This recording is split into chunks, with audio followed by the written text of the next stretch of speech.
Hello, everybody. Happy Wednesday. Yeah, quick point of order. We are -1 Alyssa this week. So sad. We hope you feel better.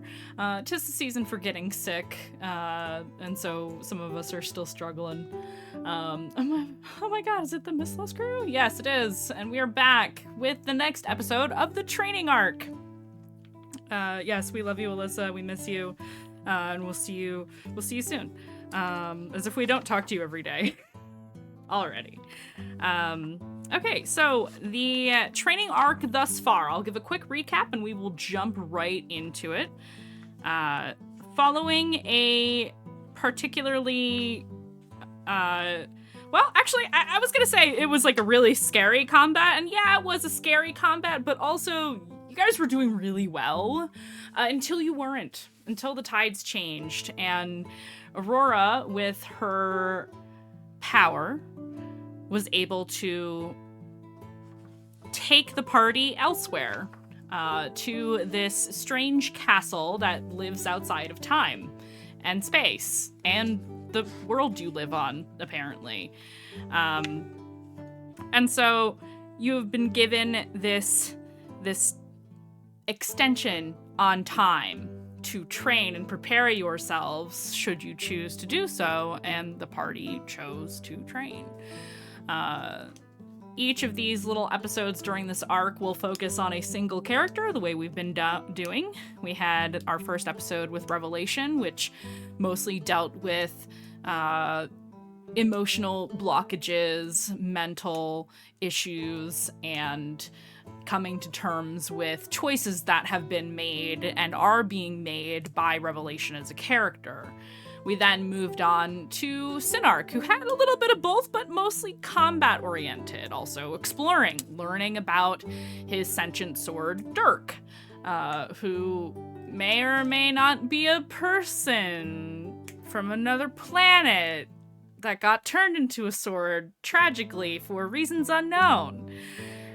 And together, bonding, having important discussions, thinking about all of the things that have led you to this point, that have led you to this time and this outcome, knowing now that you have been through this before, though you do not remember the times that you have been through this before.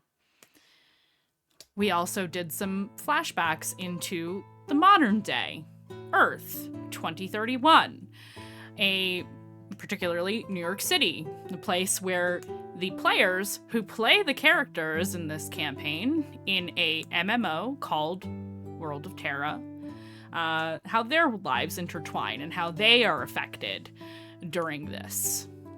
Seeing visions in the sky the same way the Mistlost party is in-game, but in real life. But what is real life? I hope that you will all find out soon what that means. And tonight we will zoom in on one Nikita. Nikita, you have been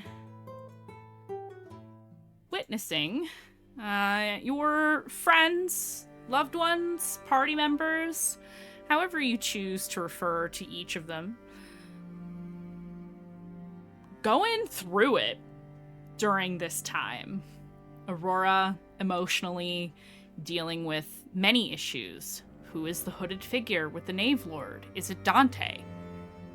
Who is the Knave Lord? What could have been done to not have this outcome? The energy in the party has shifted significantly. Revelation seems to be more herself. Synarch seems exhausted from seemingly rigorous physical training. And in this time, yourself, Aurora, Dayu, you've all been going through your own things and having your own thoughts and revelations. If you'll excuse the pun, that was an accident. In terms of what you've been going through lately. So I'll ask, where in the castle do we find Nikita on this particular day? We'll say it's in the first week of your time here in the castle. So we're going back in time again to the beginning. I'd say Nikita is very much a creature of habit and will stay around what she knows and all of this uncertainty. So she is probably working out, training, trying to stay in her body and feel as normal as possible right now. So you spend many hours working out in the space that has been made into reality for your needs. This castle shifts and changes based on your thoughts or needs, even if you aren't consciously aware of them. A basket of food will appear if your body might be catching hunger cues, even if you don't consciously recognize them. A door will open if you think to yourself, I think I'd like to be in a space that's like insert space here. A library, a place to sit, a quiet room, a training facility, and so that's where you find yourself, this place made for building strength.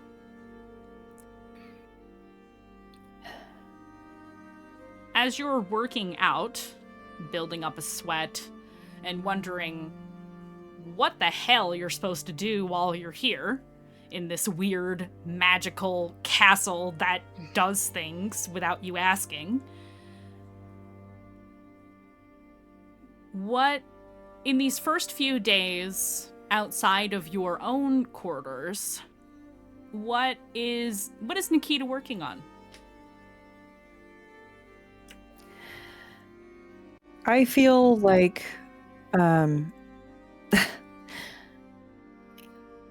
Nikita's been working again on her body, but also I feel like she's in the exploration just tried to see what room might actually work for her. So I actually feel that she's maybe stopped by a library, tried opening a book, didn't retain anything. She's walked around gardens, anything that feels outdoorsy. Just trying to get pieces of what she can and just taking everything in just awe, appreciation, and still again not feeling like she could do much with what's presented to her, I think.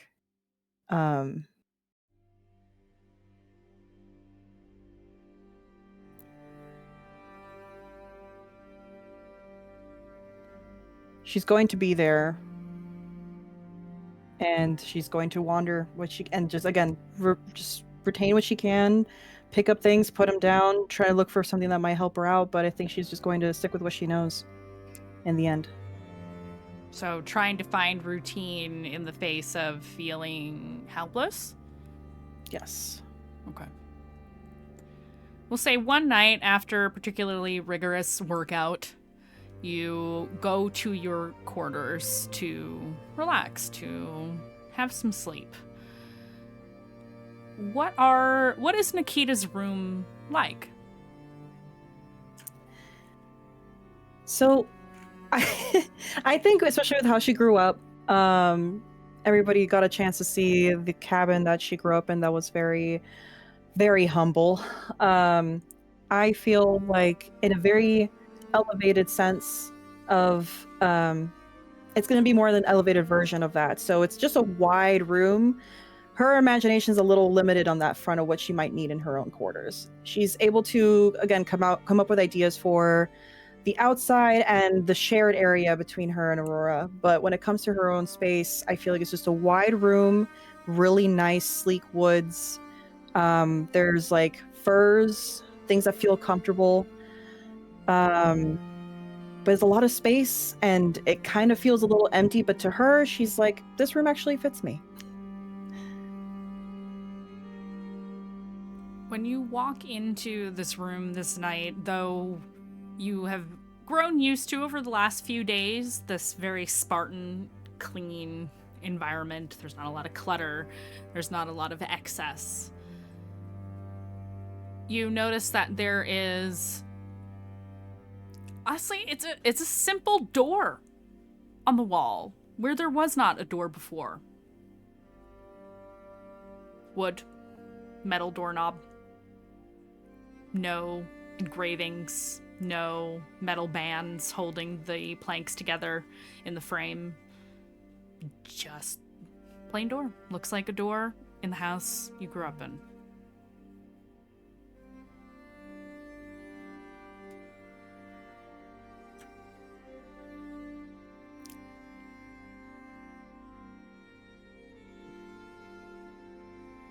So, just to be sure, because I'm trying to make sure, this is the door to her room, or is this the door that is calling to her?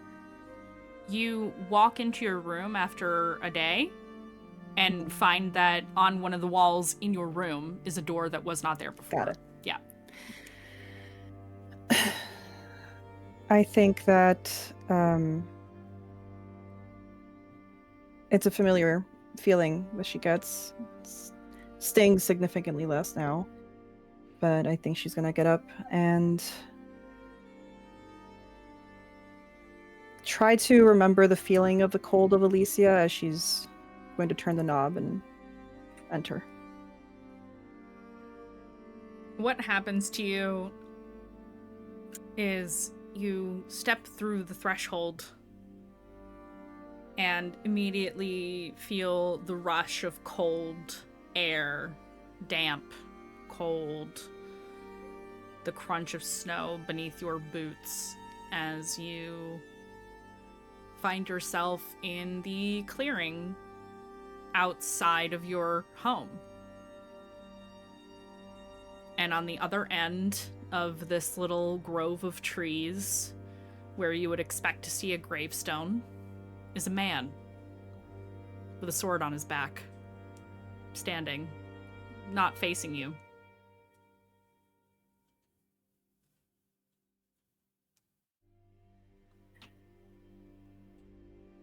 I think she's clearly going to take a quick gasp of the air and again feel the familiar and see the familiar puff that comes out with her hot breath. And her eyes, I think, start to well up.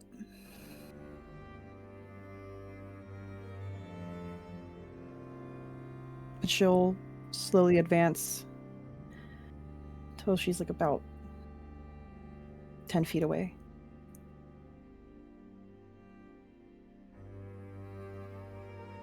And just look at him.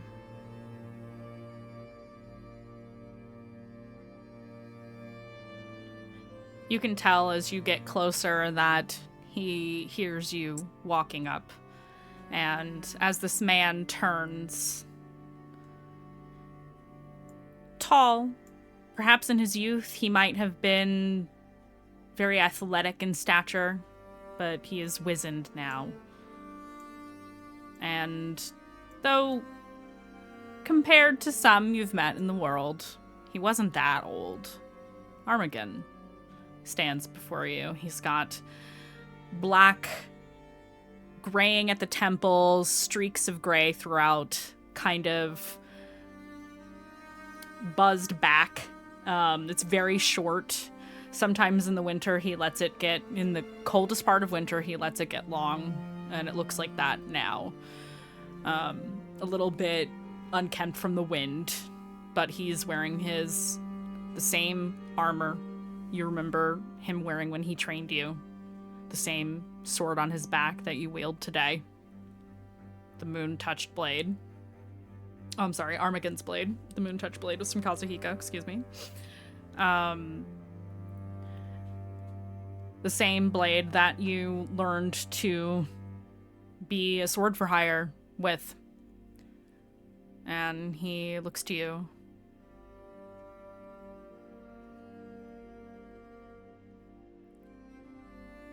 Are you ready for training?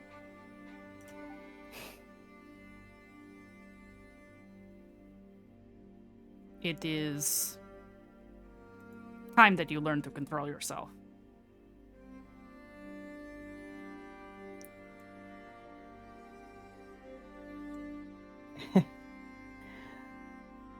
I think I'm in good control, Father. He smiles, knowingly, approvingly. I can see that. You're very strong. But there's something. He points to your chest. There's something blocking you.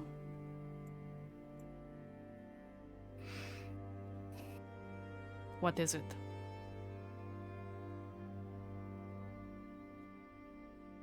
Is that not the control I was supposed to have this whole time? I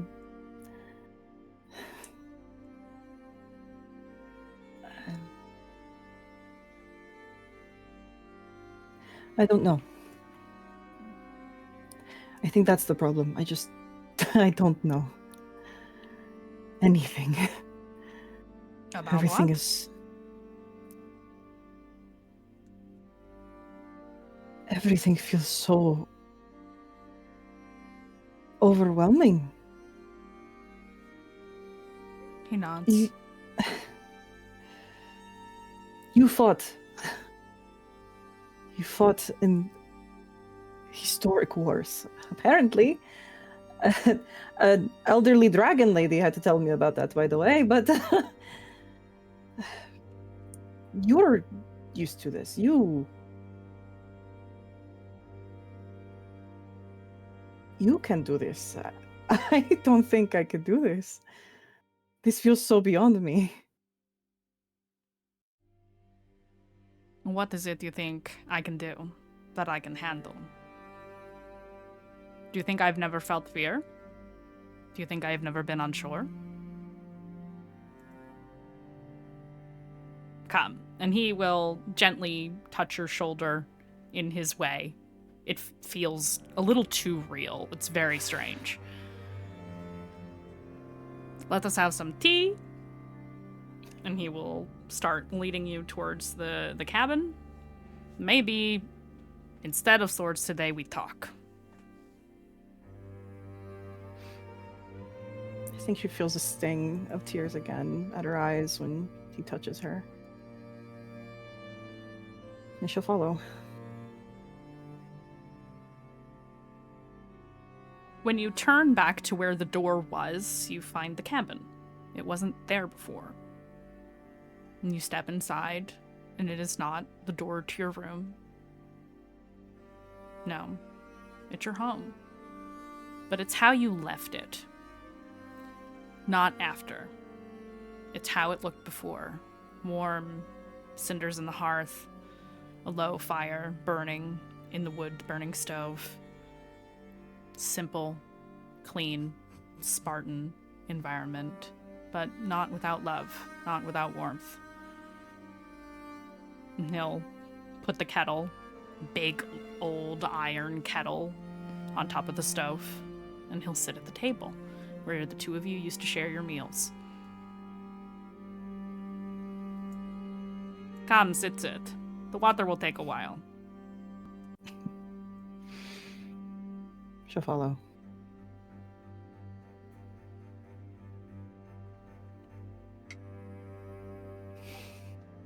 Is tea strong enough for this conversation? I can get the good stuff. Whatever you want. He smiles and nods. He will get up and get a bottle and 2 cups out of the cupboard. A bottle in a cupboard that would have been too high for you to reach as a child. And so you don't recall ever seeing him do this. He must have waited until you would go to bed. And he puts this green glass bottle, and you can tell this is the homemade shit. He doesn't buy this from town. He makes it himself.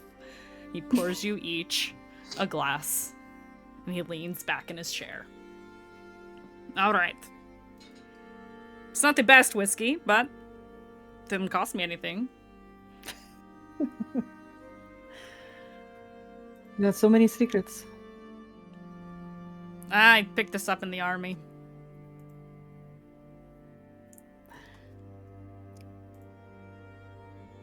I don't know to even ask you. Let's start with you. Then. You have this problem, this thing You say it feels as though you cannot do. Yes? Yes.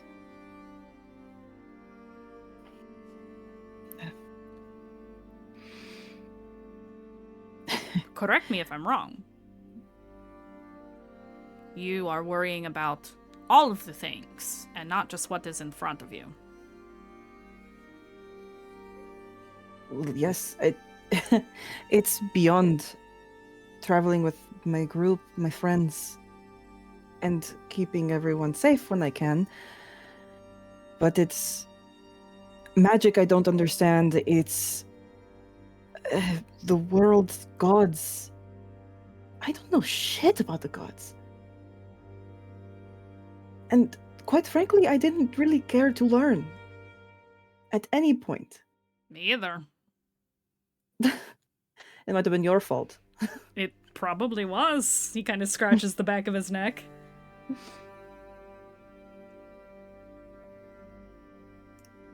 But they're also connected to them.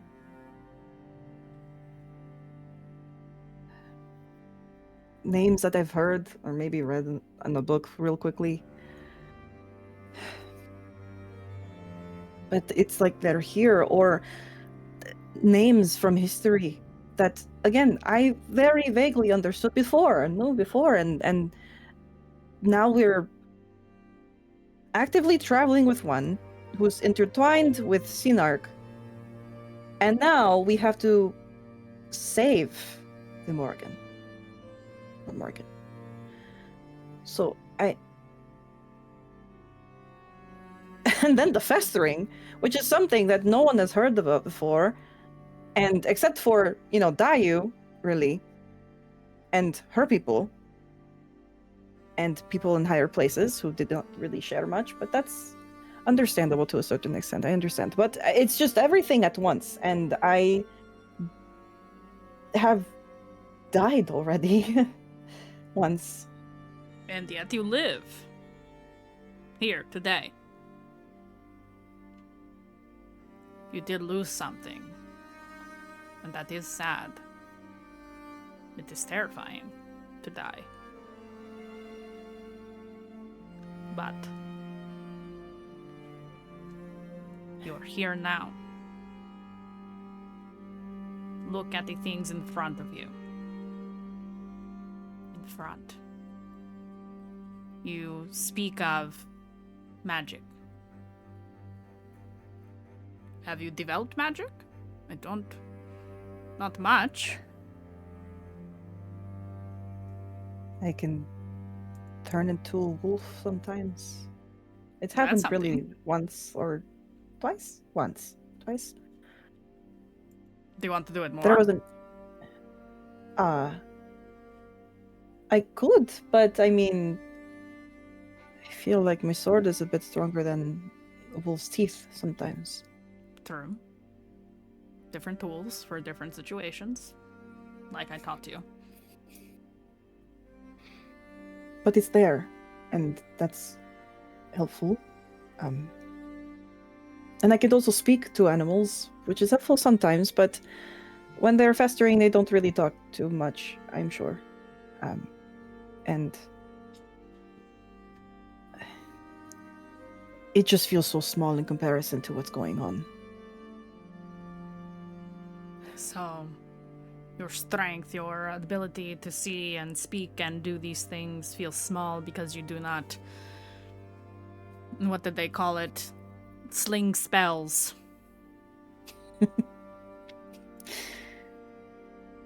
Yes, my magic can't hurt too much. But you are strong.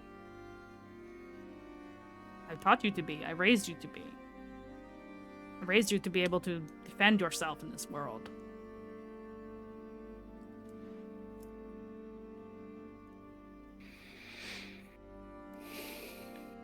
I still am.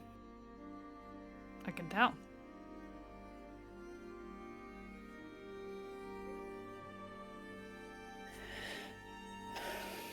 What I'm saying is to fear the things that you cannot do because you cannot do them Focus on the things you can do. Focus on the things you can change. And if you want to change yourself to do the things, then you can do that. Nothing is stopping you. Nothing.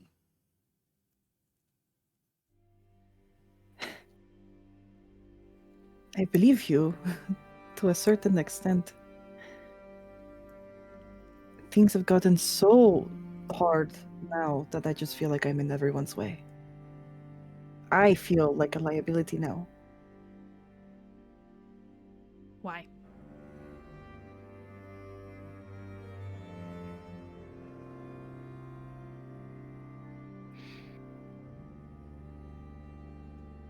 Fear.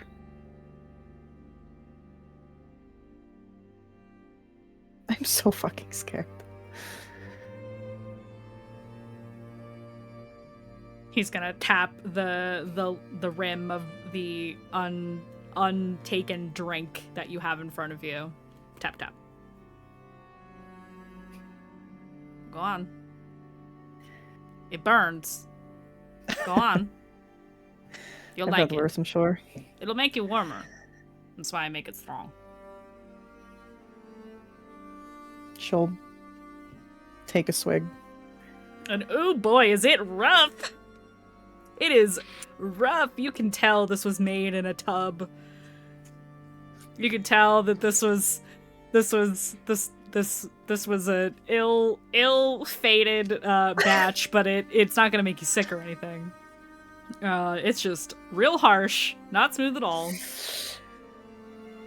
Wow, you would drink this on purpose. Yeah.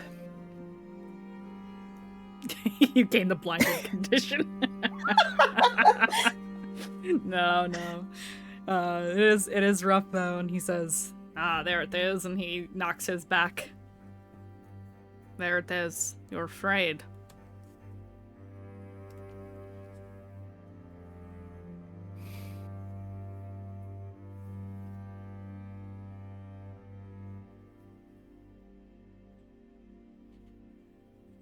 I can't do anything about that. I mean... No? Tell me, how many have you slain? Many? Yes? Not enough. He nods. So? What do you think you need in order to kill this fear? To close the gap? What do you need?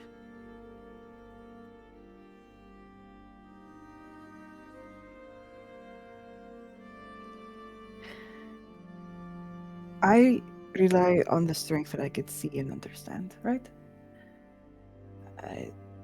I don't know how to stand in front of something that could kill me again and again and again, and then kill my friends, and then kill everything.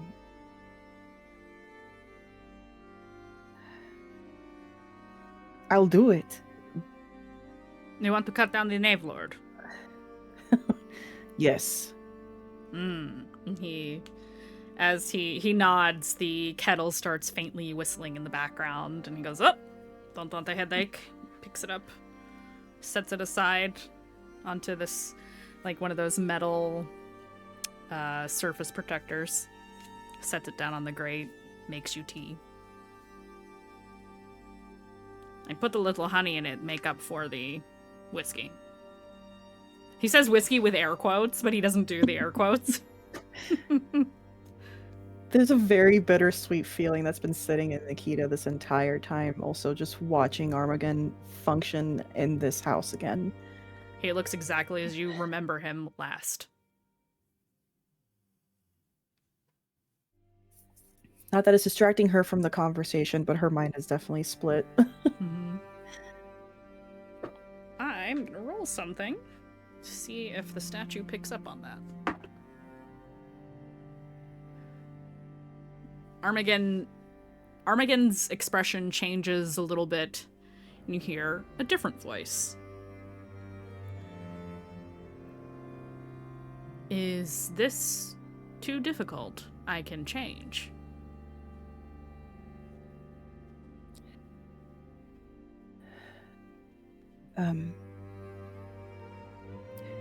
It's almost worse when you don't use his voice out of his face. Well, you know, I could keep talking like this. It's not hard to do.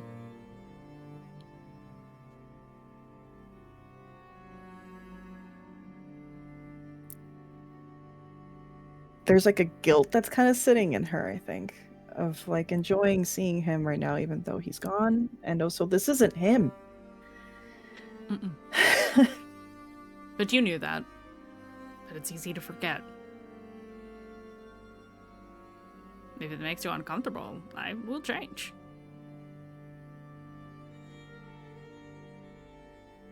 Just stay. He nods and immediately resumes the expression you recognize and sits back. So, we have tea. Tell me what you need. You need to cut down the Knave Lord. How do you want to do that? Into pieces. Imagination or how is your is... only limiter. You know what? I'd like to cut his head off.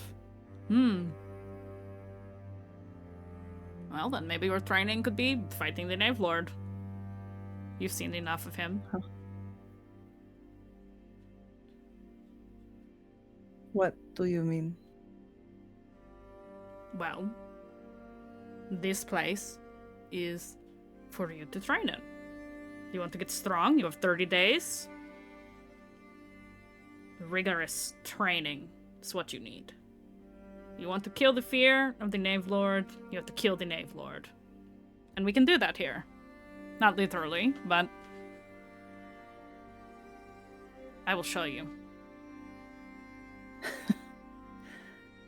The cabin, the kitchen, fades away. You are still sitting at the table with the tea and the whiskey and Armageddon. It fades into blackness. And then you are in a open, snowy field. You're in Elysia, visually, not far from your home. But there's now your kitchen table in the middle of a field. And standing in this field is what looks to be a faintly, almost transparent, static image of the Knave Lord holding their sword, almost as if ready to fight. And Armageddon says, okay, you want to kill the Knave Lord? Let's kill the Knave Lord. Last time I ran at him, my head came off. He's not real. But you can treat him like he is.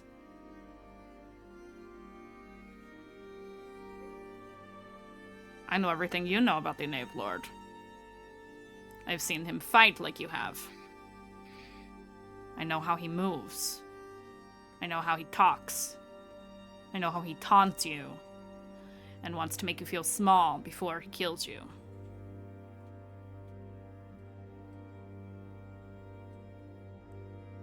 Armageddon, juts his chin towards the image. I could give you this. Fight him the way you did. Simulated.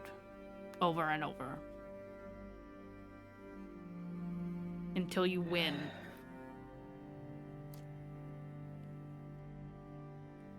Fine. Do you know how you stop fear? You face it. You overcome it. Even if it hurts, even if it's scary.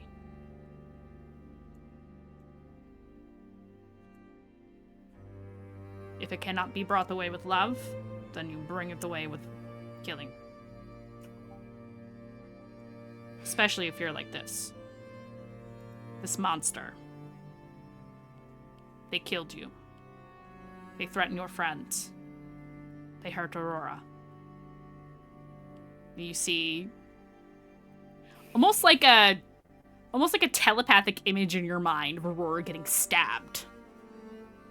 You want to stop that, yes? No more pain for you or yours.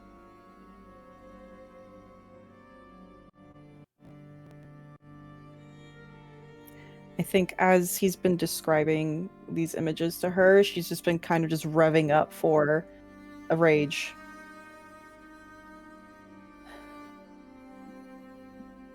I lead the sword. He will take it off of his back and offer it to you. She'll feel the familiar weight, and she'll rush at the Naval Lord. All right.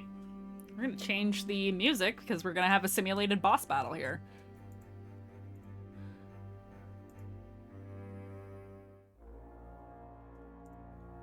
And because you're fighting the Knave Lord, let's do the Knave Lord theme. You rage and rush at the Knave Lord. And as you do, he becomes corporeal. That static, almost wavering illusion of the Knave Lord becomes solid as Armageddon.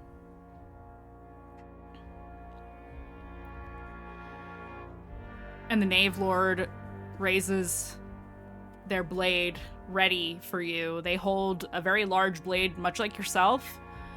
As you've witnessed in the past, there are other blades on their belts and on their back. And they wield their sword a lot like you do. And though the Knave Lord doesn't speak, you can almost hear the taunting, you think you can just fight me, huh? You think you could win? You think you can stop me from destroying everything you love? You can hear it almost in the back of your mind, like you can imagine it as you're charging at this figure that you hate so much. Roll to attack. Holy shit, an 18 on the die. All right, that does hit because you're doing plus stuff. Describe Plus how you, whatever your sword bonus is. Well, I mean, she's rushing at him. I feel like while she catches up to that front, she's gonna use the momentum and slash upwards at him. Yeah. And try to see if she could get some kind of damage on him. See what happens, what lands. Yeah. So see if he puts it up. So are you swinging down or you're swinging up at him? Upwards. Upwards. So you swing in a slashing motion up, and you watch he reacts too quick. Pushes himself backwards in a jump to the side.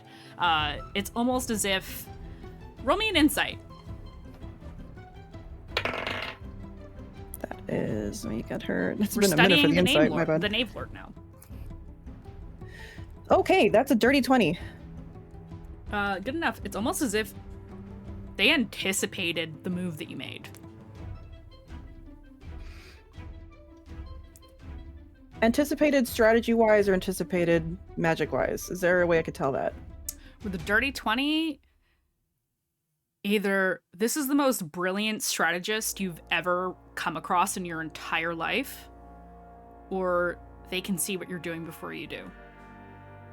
You're not entirely sure which. You've landed blows on the Knave Lord before, but they didn't seem to do much in the past. Fuck, how do I hurt you?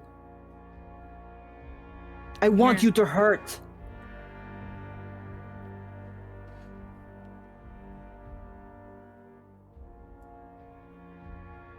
The Knave Lord will raise his sword and slash at you.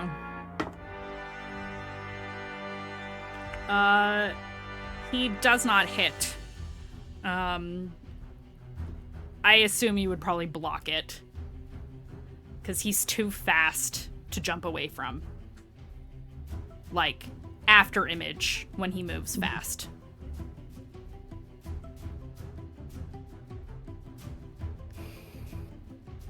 She's counting his steps. She's taking everything in.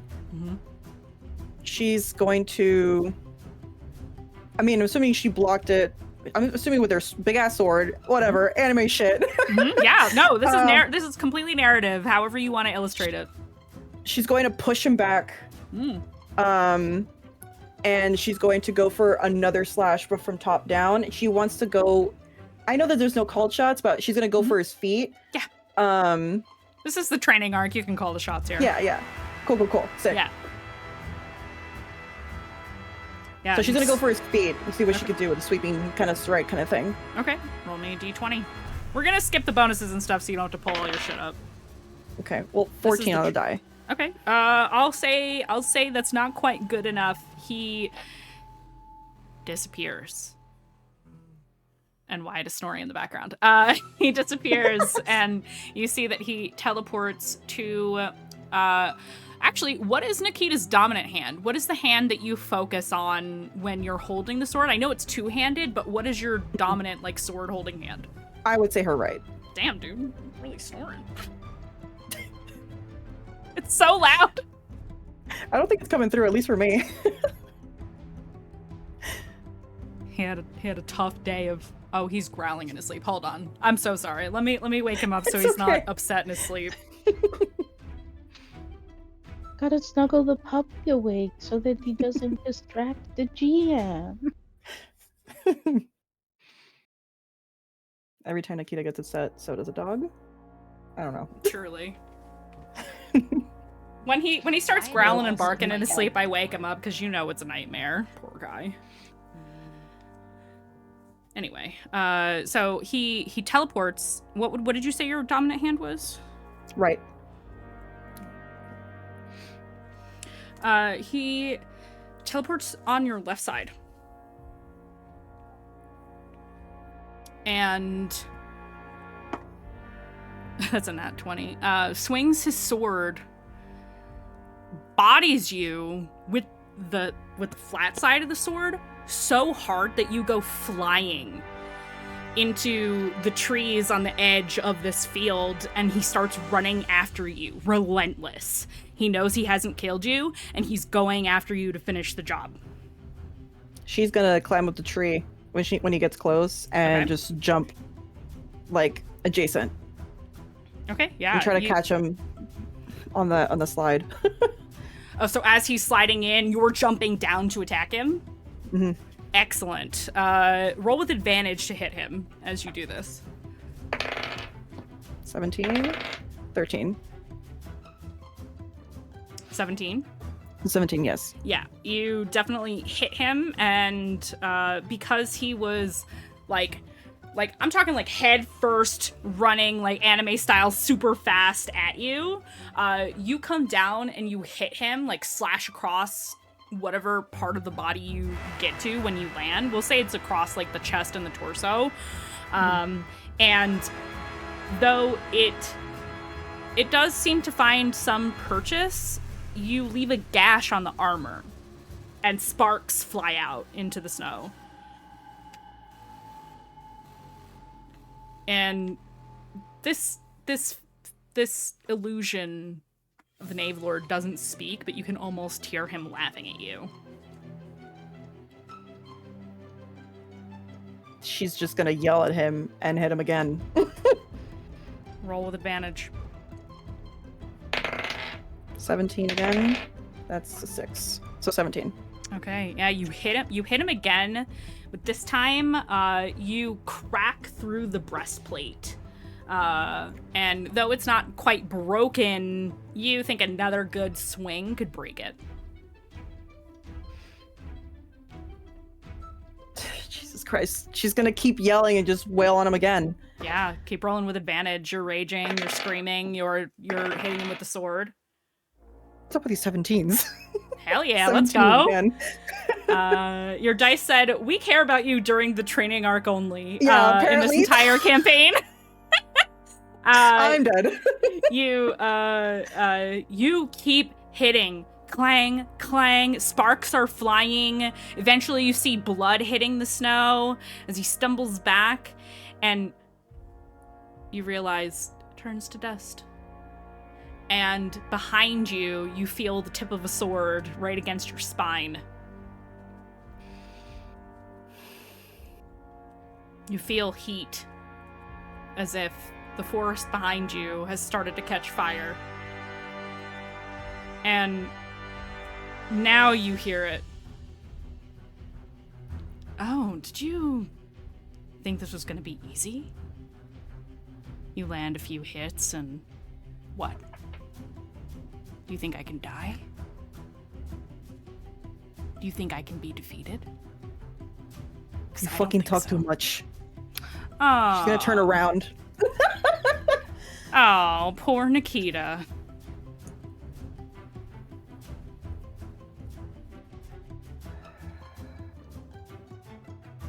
I talk because I can. What are you gonna do to stop me? She's gonna go for his head. Do it. Roll. Advantage still or no? No. Okay. That is a 14. I don't know if that did well last time. You go, I'll say, because you're like kind of, I assume you're like half turned because he's got his sword against your back looking at him. What does it look like when you try to turn around out of this? Sword against his back. I mean, her back, and she's already on the downswing, I feel. So I feel like she'd turn and just try to, just with both hands swing slash backwards. This way. Yeah, backwards. But then try to turn her body at the same time as far as she can. It's too slow from your position, and he easily jumps out of the way, leaving you a little bit off balance. Roll me a d20 again to save your footing. Damn, that's a 4. You slip in the snow. It's too wet, and you can see now as you've turned in the direction of the forest that the trees have caught fire.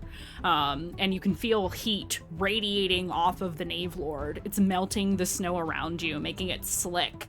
And because it's so cold in Elysia, though it's melting, it's also freezing as fast as it melts because it's so fucking cold here. Until it turns up. It's so intense. You see the mirage-like waves in the air from the heat coming off of the Knave Lord, and soon you see grass underneath all of the many feet of snow packed in that you've been walking on top of this whole time.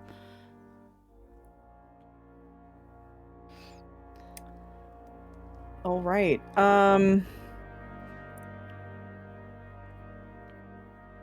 Okay. Trying to think of her level of anger at this point. I think she'd, if you'd allow me, I want to use my rage, like Path of the Beast form. Do it. I want to see if I could get a slash in with her sword, and then maybe like raking his face with her claws. Yeah. Okay. Yeah, do it. 18. Not 17. That hits. So you're going for the face? Yeah. Yeah, so she's the idea was to slash and then just like rake his face with claws, and the intent is like with the force of like trying to get his jaw off his face. That's like the rage at least that she has. Yeah. You're trying to get him to shut up, and the fastest way you can think to do that is to injure his face, so I love that. You swipe with your claws, and, well, who's to say whether or not this would happen in real life? But you knock his helmet off.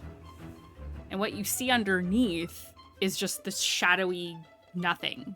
Just shadow. Wisping off of this faceless, formless statue? Right. Because you don't know who the Knave Lord is. You don't know what's under that mask. And neither does the castle. But you hear the Knave Lord's voice coming from this face. How does it feel to think that you have power?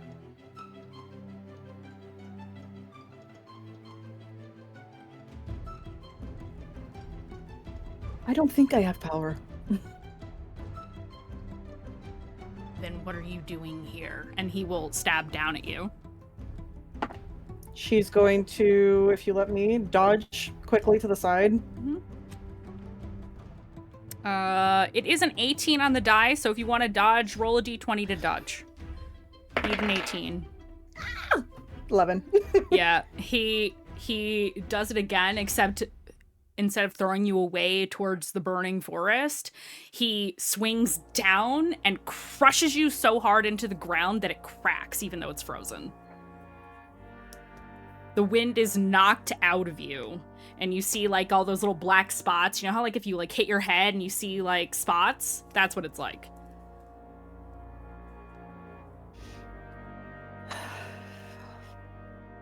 She's going to try to collect herself and stand up as quickly as she can, as quickly as her body allows her to.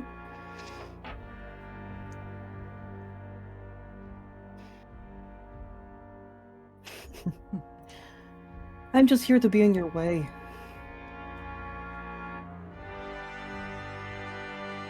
That's all I can do, and that's what I will do. Then bring it. Fuck. Off to the side, you hear Armageddon. The only way to beat someone who can read you is to not even read yourself. Be wild. Unapologetic. Destroy the battlefield if you have to.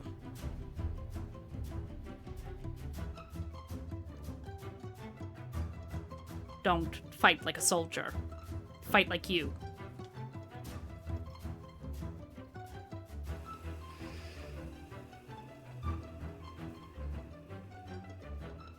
She's going to recollect herself. Use another rage with her tail. Yep.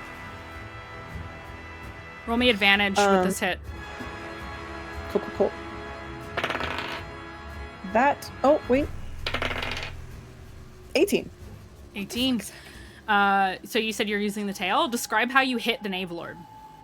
The Knave Lord. Air quotes. For the folks who are just coming in. It's not actually the Knave Lord. She's gonna, like, run up to him and fake him out on a slash, and instead whip around with her tail and bash him. Love it. You stab him, and we'll kind of fade out on the battle scene for the moment. We're about an hour in. We're going to take a short break. We are doing a shorter episode tonight. It's the intent of these little vignettes that we're doing. When we come back, we're going to shift to what the party might be doing, and then we'll shift back to the rest of Nikita's training. So we will see you guys in 10. We're going to call it 10. Everybody get a snack, stretch, and we'll see you in a little bit. Bye.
everybody. We're back. We even kept it to 10 minutes, which Yo, what's I'm up? bad at that. I'm bad at that. I've started setting timers for myself because I'll like get distracted and wander around the house and forget how much time has passed. Which I think happens to ADHD, D&D. All right. I know that's like another thing that's not us, but you know, it still applies here. Okay, so we are jumping scenes actually. We're moving to what the rest of the party is doing while Nikita, I almost said Akita. Nikita is is fighting with the Knave Lord, who is probably a Doberman. If we gotta put dog names on it. Yeah. I was looking at Nikita. Can I pet your dog? Can I pet that dog? Wait, somebody make that.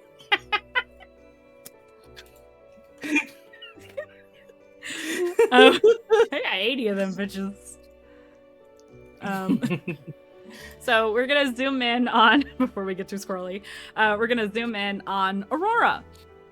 Aurora, where can we find you during...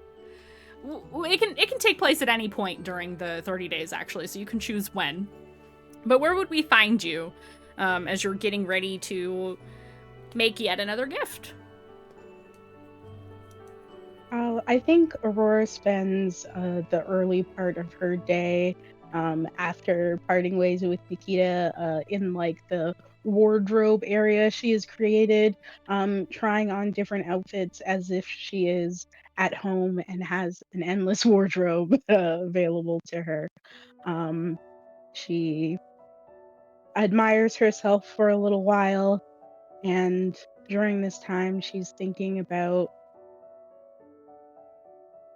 how difficult it must be to train in a short amount of time when you are all about strengths. So she's trying to think of the best way to help Nikita. And after she finds herself an outfit that is casual but still looks like a super cool mage who owns a castle, she begins to stride through the castle, and she is looking for the largest pillow she can find. A large square pillow is her goal. And like by large I mean like 5 feet across. Like a body pillow. Okay, so are we talking like large, like the kind you put on the floor pillow that you lay on to sleep? Or body pillow like long? Like body pillow like long, Okay. but still kind of like thick. Like two body pillows. So an Aurora Dakimura, got it. So sorry. Kind of, but not exactly. Okay, so yeah, you can definitely, if you ask for cloth and the materials and such for that, the castle will provide. Then she gets the materials and she manages to like use prestidigitation to create the outline of the shape she wants. But she doesn't actually know how to sew or anything. So this is when she starts going around looking for Dayu and Sin to ask if anybody knows how to sew and can help. You know Dayu knows how to sew. Sin also knows how to sew. Yeah, that's why specifically. All right, who does she find first? Alright, I'm gonna roll. Please. I'm gonna roll evens, it's Sin, odds, it's Dayu, because get it, odd Dayu. Mm-hmm. That's a 16 on the die, so you find Sinark first. Hi, Sin. What you doing? I think Sin is like prepping dinner. And he looks up and he looks like he grins. And he's like, "Oh, just prepping some stuff. I wanted to try some things I've never gotten to prepare before. Ocean fish. And he has like a large fish in front of him, and like a book open that he stole from the library to like try and know how to prepare it. Is it still got its guts and eyes and stuff? He hasn't cut into it, so yes, it just looks like a fish, like laying on the counter. It's like, oh, maybe I should find Dayu. I was looking for sewing help. Do you know how to sew? Yes. You have. Would you wash your hands before you help me sew this gift for Nikita? Imagine if I said no. Yes, I can help you. If you said no, I would have used prestidigitation. You know, I thought I'd be nice and ask. Sin nods. I think he sounds very amused. And just sort of turns around and a tap, I guess. And I watches his hands. Yeah, there's the designated place that you have already. Yeah. Aurora kind of holds up a piece of fabric that has the outline of a flying squirrel on it, and she goes, "I'm trying to make like a pillow of smar, but I don't know how to sew it together." Okay. And Sin rolls up his sleeves and he chuckles and he's like, I've definitely made a couple of toys in my life, but this is a very large outline. Oh, yeah, because I thought, Smar is really small, but it would be funny if Smar was really big, because Nikita's really big, and then this was the only time when really that could happen. So it's something new. I like it. And Sin is definitely going to I guess that Sin looks at the table and it like expands again to like sort of like have space for like the materials that you've brought. And he's like, I really wish I could take this out of the castle. And like motions for you to come sit with him. And he tries to get to work as quickly as he can, and sort of I think he's really happy to like spend some time with Aurora and help her make this. Yeah, Aurora sits happily and chats with Sin, and probably steals snacks from the area while they work on this little project together. So we'll say you work together, and you do sew this together. When you are done with what you're doing, where do you take it anywhere? Are you holding on to it for later? What are you doing with this pillow? Yeah, so once that part is done, Aurora thanks Sin for the help and gives him a kiss on the cheek before she runs off looking for Dayu. And she has once again imprinted the outline of Smar onto the object with the intention of asking Dayu to help her paint it.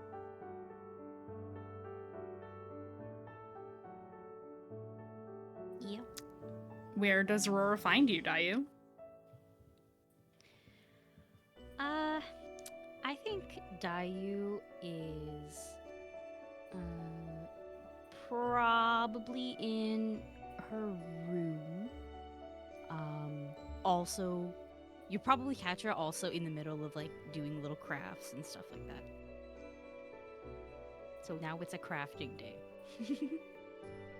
Excellent. So Aurora bursts into the room, goes, Dayu, are you busy? Oh, hi. Well, not Look what I made with just... Sin. Oh, it's so nice. Is that like a big smar? Yes, it is. Mm-hmm. I see his likeness. Thank you. I was wondering if you could help me paint the kind of colors on so that it will stay, because I can only make the outline for a little bit. Okay. I can do that. I just I have my stuff spread out on like it's there is a table and there is a bed and there is Dayu alternating between both where it's like, oh, my butt hurts, time to lie down on my tummy on the bed and also do this so then my back will hurt and then I go sit on the chair. And that's what's been happening. And I think when she thinks, oh no, I've run out of space. Where am I gonna where am I gonna set us up? I think we get like a cute like little like the equivalent of like cushions and a nice rug that like appears like on the floor so we can have like the full floor to do our crafts and stuff, sort of like when you're cosplaying and you decide to take up the whole living room floor or to make everything. It's gonna be a wonderful mess. We just also have the courtesy of like a soft floor. And that's where she'll go. Pet pet pet. And I'll say, or just Aurora just asked Dayu to let her know if she needs help, but otherwise is moral support for the art part of it. I mean, love this. do you want to do it with her? Because like she'll definitely like guide you on how to do it, and if it gets like hard or if it gets messed up, we prestidigitate that off and be like, let's fix that line, you know? That's exactly what Control Z. happens then. Yeah, I was gonna say, are we control Zing? You're using prestidigitation to be your fucking light pad and control Zing? Yeah, You're painting. I it's love fun. it. You know? Just call it an iPad at this point. Like, That's exactly what's happening, and you know. So Is basically, this, like- Aurora goes to camp and does activities. with Bruno. Yeah, exactly. I think it'll be fun, and we can like yap, and Di will be like, "Is this all gifts for Nikita?" Yeah, I think she'll like having something soft to hang on to while we're here and apart from Smar. You know, they haven't been apart before for any amount of time. It's not like with Bougie, you know, we just found each other recently and I know he's flying around up there okay, but I know she's worried, so I thought maybe she'd like it. I think so too. Do you miss Bougie? Yeah. It's weird not having him around asking for bacon and sitting on my shoulder and helping watch my back, and even though I know there's no danger here, I still sometimes wonder if there's something else. So I get that. Except my one is Kazu. It's maybe equally as cute, but not as small. very different type of cute, I think. I'm sure it's weird being apart now after you were together again. In the back of my head, I know it's only 30 seconds, but I did promise him that I wouldn't leave suddenly again. So maybe I think about that and go, wow, it's been 30 days. He's gonna know exactly it's been 30 days. But like, I know he won't. But like, would I? You know, this. Oh, well, I have a solution for that. And Aurora requests that the window into the current time open up to show Kazu. And she has the live feed of him near us. Now we're all together. That's true. I made that for him. You know, the fur mantle cloak Oh, thingy? really? Mm-hmm. Except I couldn't, that one I fucked up. But he liked it anyways. That's nice. I'm lucky I have you guys to help me, or I really would have fucked this one up. I think Nikita would have liked it if it were a little bit fucked up. Well, we'll put one mistake on it, just so she knows I made it. And she'll like put a dot of blue in a very inconvenient location. Somewhere on here, there's a tiny smiley face, and it's like you gotta like turn it maybe upside down. You're like, that's a face. Like that's like, when did we draw that? Oh my god, Among Us. I hide those in a lot of pieces. You know. Oh, okay. Okay, art Perfect. students, get back on track, please. I think we've enjoyed our artistic time together, and Aurora gives Dayu a big hug, and kisses her on the forehead, and says thank you so much for your beautiful work and help and teaching me how to paint. I don't think I've painted anything in my life. Well, if you want to paint more, I would like a painting buddy. Okay, it sounds nice. I'll learn something new. Okay, I want to go leave it. Nikita, I can't wait. See you later. My. And then Aurora is off to lounge in their shared bed until Nikita returns. And as Aurora exits the room, we are gonna zoom in on Dayu. What are you up to during this time? This can be a different day also, if you'd like. I think yeah, maybe it's a different day. Like after doing all of that extra painting, I was like, I'm crafted out. I'm pooped. So a couple days later, I resume. I have asked the castle if the castle could give me some like materials so I can start making things. I would like to make appropriately color coordinated cords for everybody.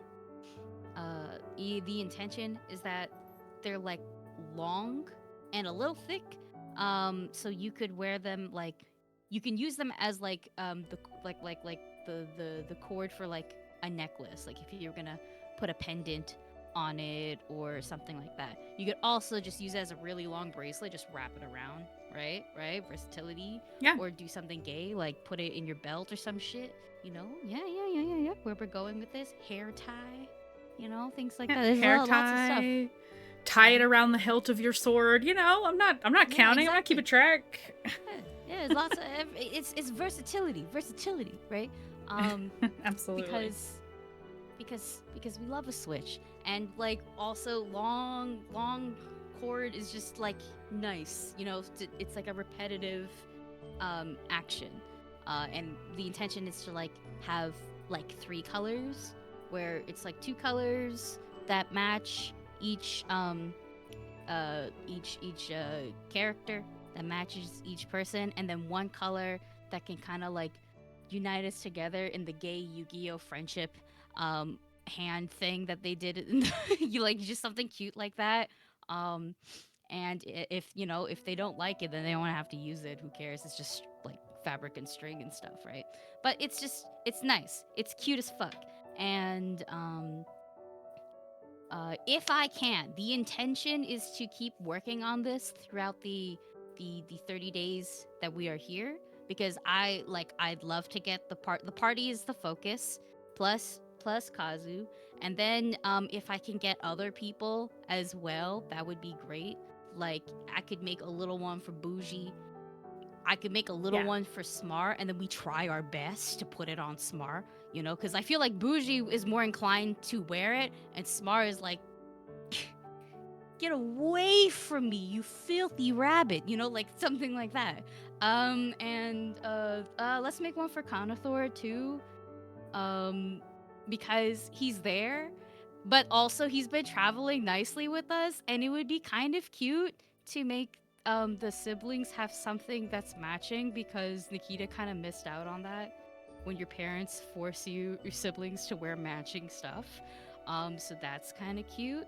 And then if I can somehow keep going, I'm just gonna start making it for like my like other people that we like or that we know. Like maybe the Morrigan's gonna get one. Just like, oh, this is gonna be so small on her, and it's just like I don't even fucking know. Just a green, some blue, cause she's in ice. You know, like we just going. So Yeah, your like, anxiety I'm- crafting throughout these 30 Yeah. days. I'll say in a 30-day period, roll me. Actually, you know what? We'll say during this time, I think it's reasonable you could make up to 10 of these in that time, because that's between training, interacting with your party members. I think that's a pretty good number. Okay. I will pick the others that aren't party. Party core plus Kazu, they will get right. We will make, and then I'll have like a bunch of unnecessary. I'll have Random a ones. bunch of this thick, long ass like rope, and you'll be like, "What's happening?" But like Awesome. that's like the intention of it. Just Okay. kind of cute. And you're keeping this to yourself until the end of your time here. Is that what I'm understanding? This is like your thing that you're doing for yourself until then. Well, it's definitely something for myself, but I think Dayu is the sort of person to like bring her yarn and crochet hook where she goes, you know? Yeah. So it's like if we are sitting and we decide we want to like just sit and lounge together, it's like hi guys. So how is training? You know, it's like that. If we're not bathing, like how is training? Like that's what's happening. A And, communal you know, area obviously if has you, been like- made, so yeah, that makes sense. Mhm. And if you like come into her room and like hang out, you'll probably be able to see it. So she's not like hiding it. Okay. So it's not You a can secret. ask her about it. Yeah, Sure. it's not a secret, but it's also like it's happening. I always tease Alyssa about this, but I always have to be like, are you keeping a secret from everybody else? Because that's like everything you do, but I Well, have to because make that sure. bitch gonna say yes 95% of the time. Like, She loves to keep she meaning Rev loves to keep a secret. Yes. So cool. Alrighty. And then are we good to zoom out from there? Okay. And then we'll shift briefly over to Sin. I understand you wanted to do some studying. Yes. I think as Sin got further in his training, he has started going daily to the library where Edem's book is, and sort of having the room show him the battle and what's changed day over day, second over second. Just sort of, he is taking the time to, in this mostly common area, to take note of positions, take note of what people are doing, what's changed in the second to second. If anything changes, like while he's looking, sort of taking up working on the strategy for when they arrive back, of where people might be the most useful, if they choose where do they get to come back versus like where they had left, and what to do in those moments, and how people can best synergize. So I guess my question to you is, at this time, when during this 30 days are you choosing to study the battlefield? Because that will determine how much I tell you. It'll definitely be like as much as he can during the third and fourth weeks, like towards Okay. the end of their training. Okay, so the castle shows you essentially an illusion projection of what is happening without you. And I feel like we need calmer music for this, because this is a little positive and you're about to witness a battle. We'll just do this. The illusion, magic, vision, you're not quite sure, actually. It's the way this place works and the way it operates from a magic perspective, the scale doesn't match what you know in a lot of ways. But whatever it is, doesn't matter, because it shows you what you need. The battle. You rewind from the moment the battle starts through. You watch Aurora get stabbed by the Knave Lord and the party disappear. In the moments after, you see that the fight continues with really all who's left on your side: Valdin, Conathor, Kazuhiko, and hopefully soon to be more again against these creatures.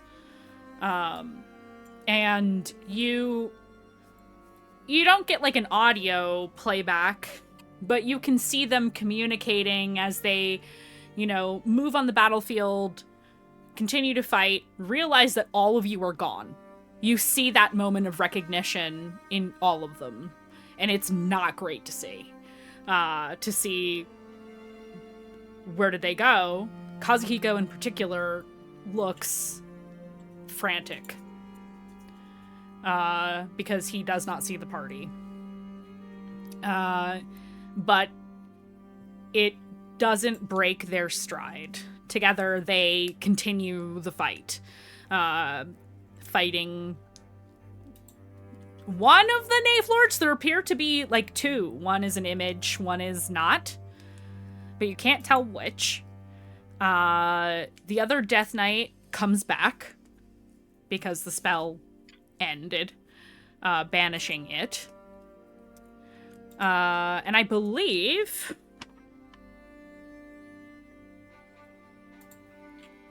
Oh, right. I forgot about this part. The two Death Knights that you had killed come back.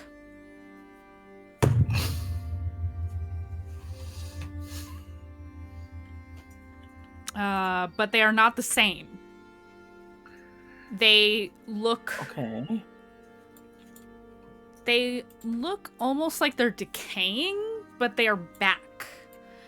You can see the black ichor kind of coming off of them, in some ways almost evaporating like smoke. The armor doesn't look as shiny. It looks damaged. It's not moving as fast. It's not quite the same, and you realize they're festering now. They're not Death Knights anymore.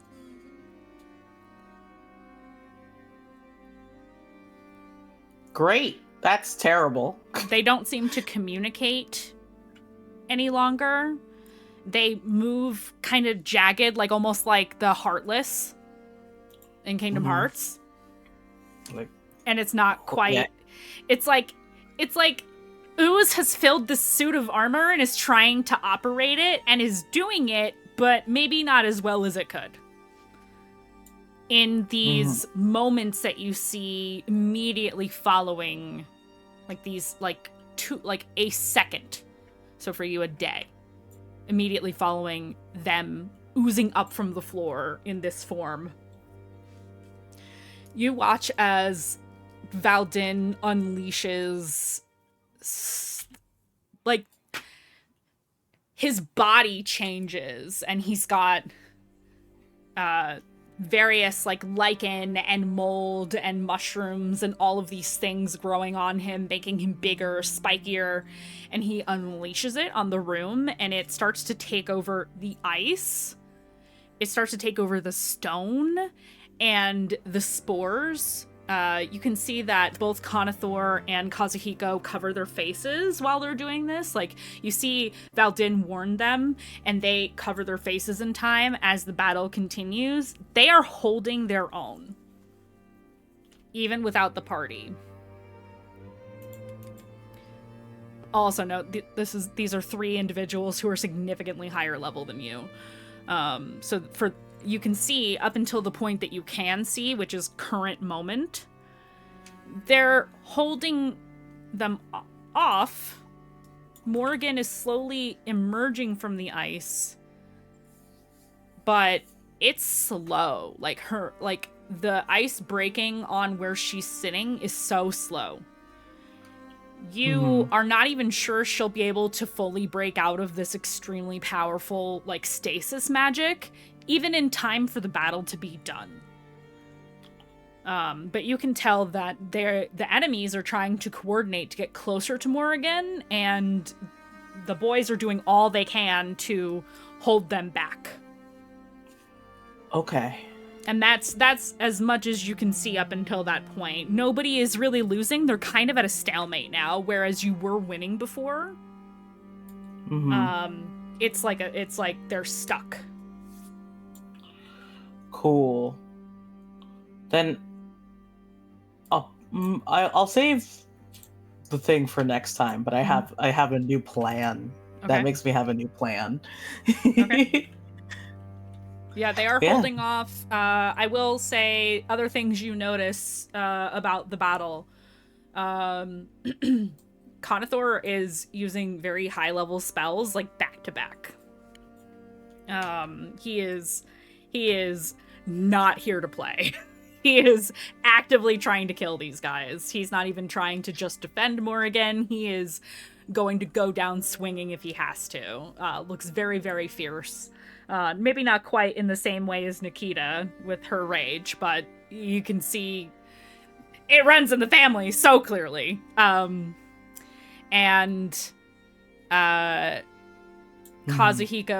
looks more bestial.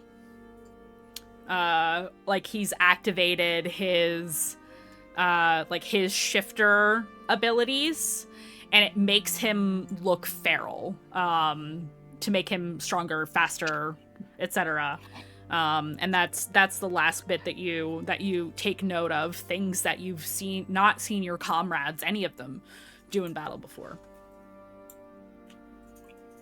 Yeah, I think the last thing that he does, like, during these studies is probably just let Nikita and Dayu know in passing that they're doing a good job. Okay. That everyone's doing a good job, that they're doing their best, and he's seeing that, like, their return will definitely change the tides. And I think that's it for that scene. Excellent. We're gonna pan back to the snowy fields of Elysia, so to speak.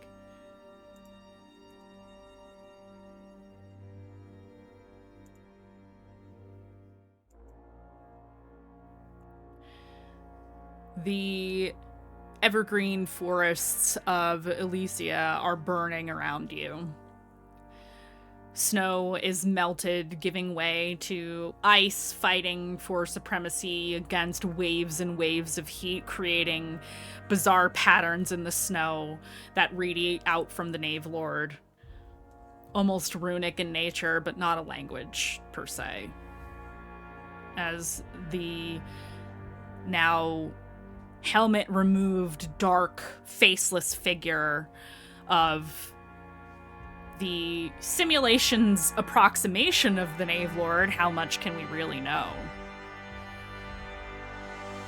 You watch as dark energy with the heat waves starts radiating off of the Knave Lord, and You're not sure if this is an ability that you've seen before from the Knave Lord, so you don't know where this is coming from.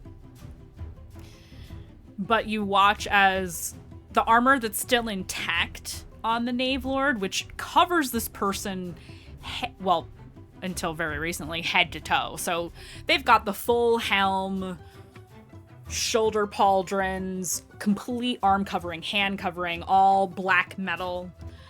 You watch as the parts of the armor that aren't damaged begin to light up red, like magma, in the joints and the seams of this armor, as the Knave Lord literally holds up the sword they've been using and drops it into the snow.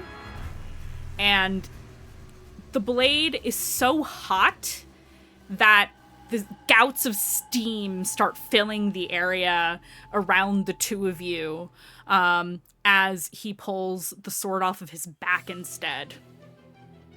It's bigger, it's sharper, it looks wicked, it's twisted, strange metal that you've never seen before. You've seen this on the Knave Lord, but the last time he used it, he cut your head off.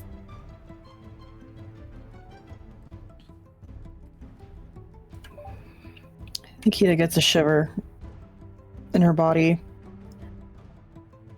but she's not gonna relent.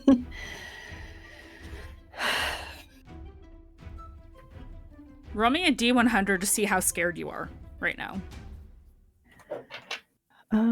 Yeah, let's do that. 41. Okay, you've kind of been fighting it back. And though this seems to be new for you, you're managing. What is your reaction to seeing him discard one blade for another?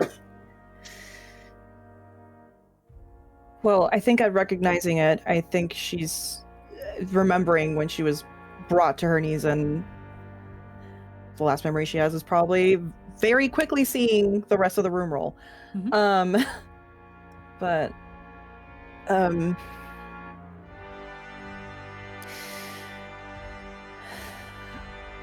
I think she still, has the wind knocked out of her at this point, if I remember correctly. She's still standing. She's going to, let's just say, use another rage, right? And I'm gonna just whip out a different thing now. And it's gonna be her mouth. We're gonna do bite out right now. Okay. Yeah. It's just for visuals. Nothing's gonna happen. Absolutely. So you run forward, you go to do a bite, roll me D20. See if they stop you or not.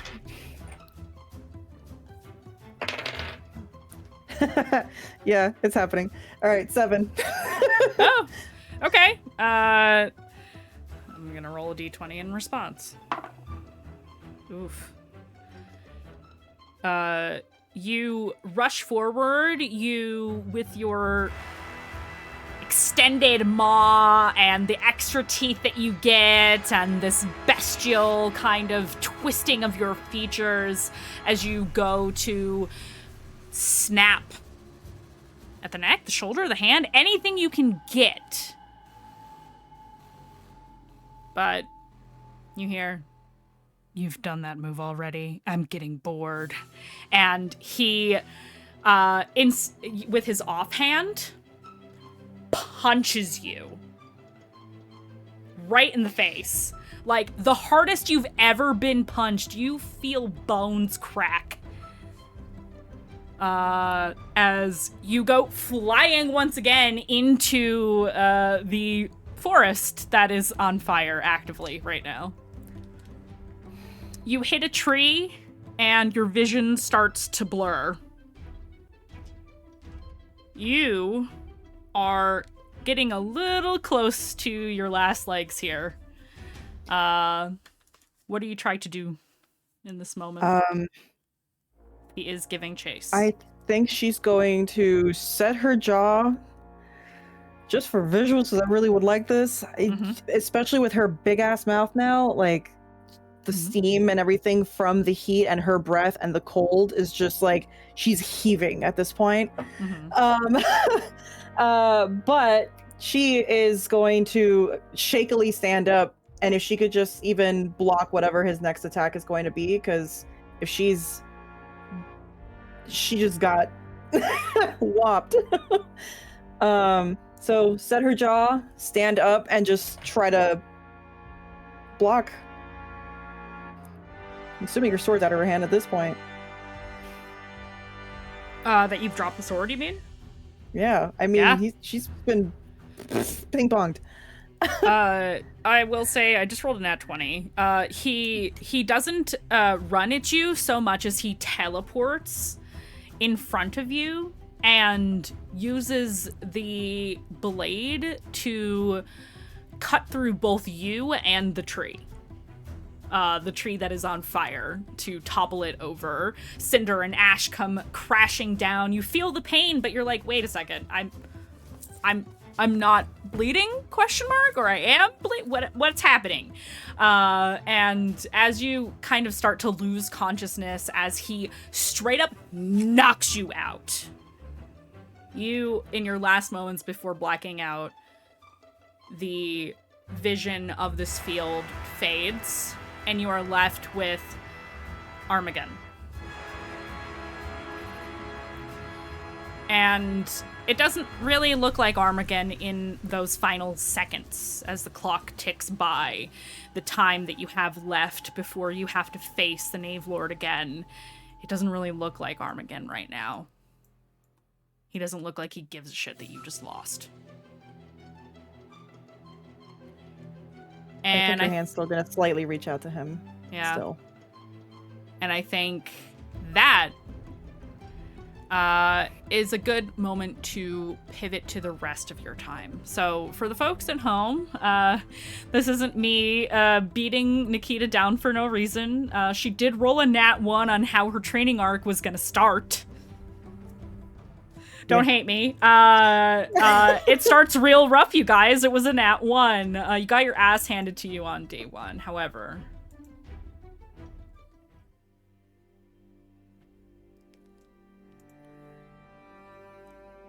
when you wake up that next day, well,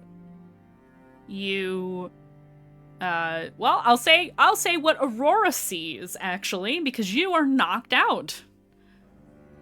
Aurora, the new door in your girlfriend's quarters opens, and in walks a statue, one that you have seen before in your own training,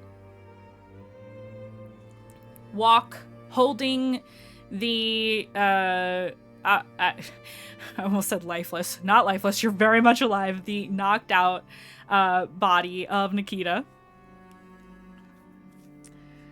And very gingerly walks into the room. Sets What did you do to her? Nikita down. Does not respond to you. And lets its hands fall to the side in a neutral position. It looks like, you know those drawing figure dummies that are on the stick, the little wood guys you pose? It looks like that. And it mechanically turns and walks back into that room, and the door shuts behind it.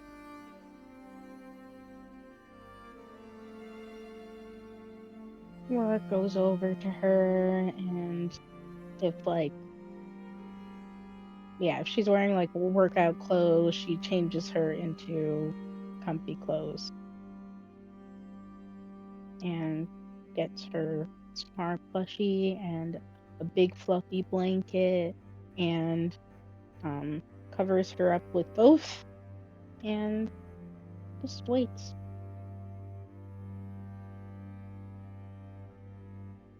Nikita, when you wake up, you're in your room, you're in your bed.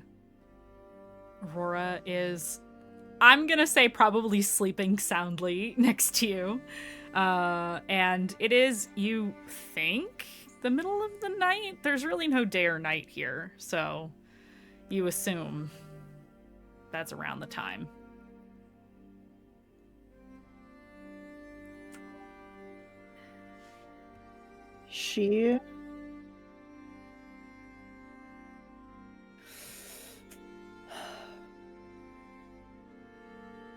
I think she's going to flop over to a side to not disturb Aurora. To kind of like dry sob for a moment.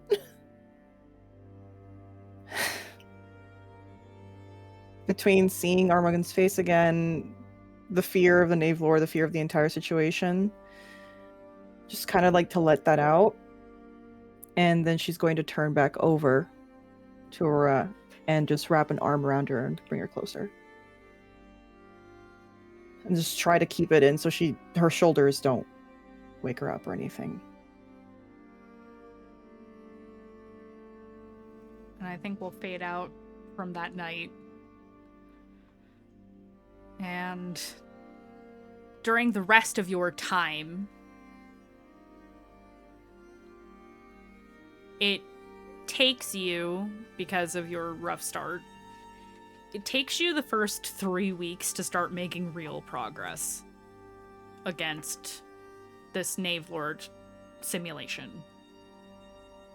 And you're still not quite there.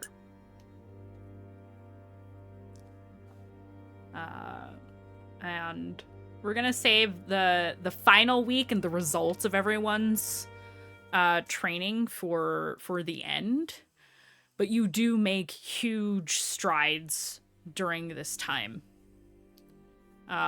If you want to do another battle scene really quick before we end, or another Armageddon scene, we can do that.